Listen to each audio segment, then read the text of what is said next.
2রা October Mahalaya ভোরবেলা থেকেই শুরু হয়ে যায় গঙ্গার ধারে তর্পণ। তর্পণ হলো এক বিশেষ পর্ব যা পিতৃপক্ষের পূর্বপুরুষের তর্পণাদির জন্য প্রশস্ত পক্ষ।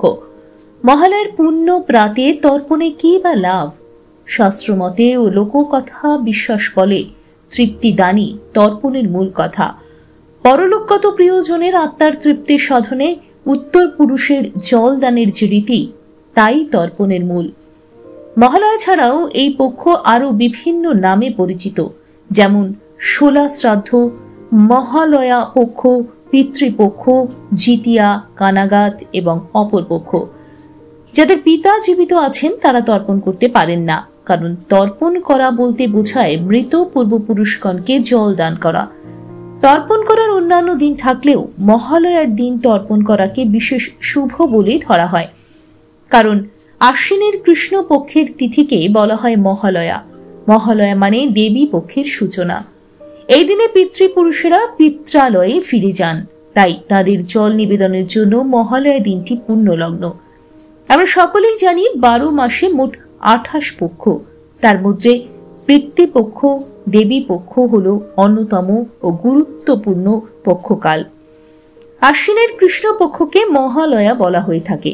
এই কৃষ্ণ পক্ষকেই বলা হয় পিতৃপক্ষ। হিন্দুদের বিশ্বাস, যমালয় থেকে মর্তে পূর্বপুরুষেরা নেমে আসেন।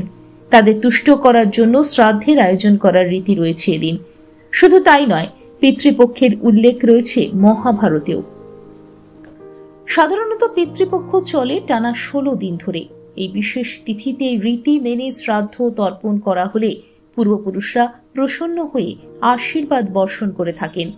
মহালয়ার দিন গঙ্গার মতো পবিত্র নদীর তীরে ব্রাহ্মণের মাধ্যমে পূর্বপুরুষদের নামে শ্রাদ্ধ, পিণ্ডদান ও অন্ন প্রদান করা হয়ে থাকে। বহু মানুষ এই কাজ করেন। মহালয়ার দিন দেবতা, ঋষি বা পিতৃপুরুষদের কাছে পূর্বপুরুষদের সন্তুষ্ট করতে কালো তিল মিশ্রিত জল নিবেদনের প্রক্রিয়াকে তর্পণ বলা হয়। সেই সঙ্গে পূর্বপুরুষদের সন্তুষ্ট করার জন্য পিণ্ডদান ও ব্রাহ্মণ ভোজন করারও প্রথা রয়েছে। এই তিনটিকে একসঙ্গে শ্রাদ্ধ বলা হয়। পবিত্র নদীর তীরে বা গয়ার মতো তীর্থস্থানে শ্রাদ্ধ করার নিয়ম রয়েছে। যদি গঙ্গা বা গয়ায় যেতে না পারেন তাহলে বাড়িতেও তর্পণ করা সম্ভব। আজ ভোর থেকেই শুরু হয়ে গেছে প্রতিটি গঙ্গার ঘাটে ঘাটে হাজার হাজার মানুষের ভিড়। কাতারে কাতারে মানুষ ফোন করছেন, আর সেই ছবি কিন্তু আমরা দেখিয়েই চলেছি। প্রতিটি জায়গায় পাশাপাশি আজ দেখা গেল বীরভূমের বক্রেশ্বর ধামেও, আর সেখানে আমাদের প্রতিনিধি পৌঁছে গিয়েছিল প্রতিটি মানুষের সাথে এবং মন্দিরের পুরোহিতের সাথেও তারা কথা বলেন। অগণিত মানুষের ঢল নেমেছে বীরভূমের বক্রেশ্বরের শিব মন্দিরে। আজ দেবী পক্ষের সূচনা, আবার একদিকে তর্পণ। মহিলা পুরুষ নির্বিশেষে তর্পণ করছে বীরভূমের বক্রেশ্বরের গঙ্গার ঘাটে, আর সেই চিত্র তুলে ধরেছি আমরা। সেই মুহূর্তে বীরভূমের বক্রেশ্বর ধামে আমাদের প্রতিনিধিরা কথা বললেন মন্দিরের পুরোহিত থেকে শুরু করে ভক্তদের সাথে। তারা কি বলছেন বিস্তারিত দেখুন। ব্যুরো রিপোর্ট, ই নিউজ ভারত। মহালয়া আজ পিতৃপক্ষের শেষ দিন, মাতৃপক্ষের শুরু।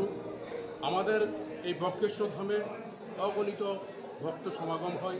এখানে শিবগঙ্গা প্রবাহিত হয়।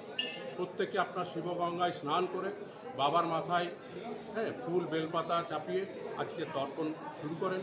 আজকে এখানেও মায়ের মন্দির আছে, মায়ের মন্দিরেও আপনার পুজো দেওয়া হয়। আমার নাম নিতেন সিনহা, আমি দুর্গাপুর থেকে আসি। আমার দাদা সিদ্ধার্থ সিনহা, রবি শিক্ষা কেউড়ি। প্রতি বছর আমি দুর্গাপুর থেকে দাদার এখানে আসি এবং আমরা সব মিলে এখানে প্রতি বছর আসি। বলুন। নমস্কার, আমি তনিমা মণ্ডল, কান্দি বহরমপুর। আজ এই বক্রেশ্বর ধামে আমার আসার একটা উদ্দেশ্য হলো আজ পিতৃপক্ষের অবসান এবং কাল মাতৃপক্ষের শুভ সূচনা। তাই আজ এই বক্রেশ্বরে গঙ্গায় তর্পণ করে আমি বাবার মাথায় জল ঢেলে এবং মাতৃ মন্দিরে মায়ের কাছে যাতে সবার মঙ্গল হয়, অসুরদের বিনাশ হয়, সেই কামনা করে আজকে মায়ের পুজো দিয়ে আমি খুব আনন্দিত বোধ করছি। নমস্কার। বলুন। আজকে মহালয়া অমাবস্যার দিন, আজকে তর্পণের দিন। দূর দূরান্ত থেকে মানুষ বক্রেশ্বর ধামে এসে তর্পণ করছেন।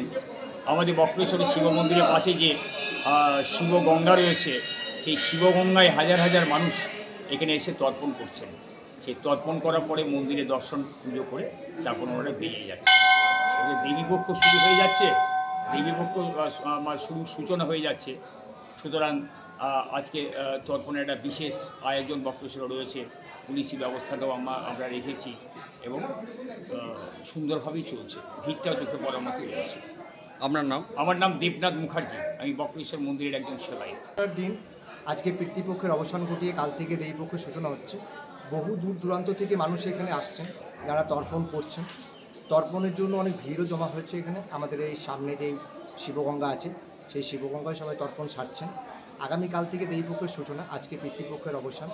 সকালে সবাই মহলাও হয়েছে আজকে। বাস এইটুকুই আর কি। আপনার নাম? সুব্রত আচার্য।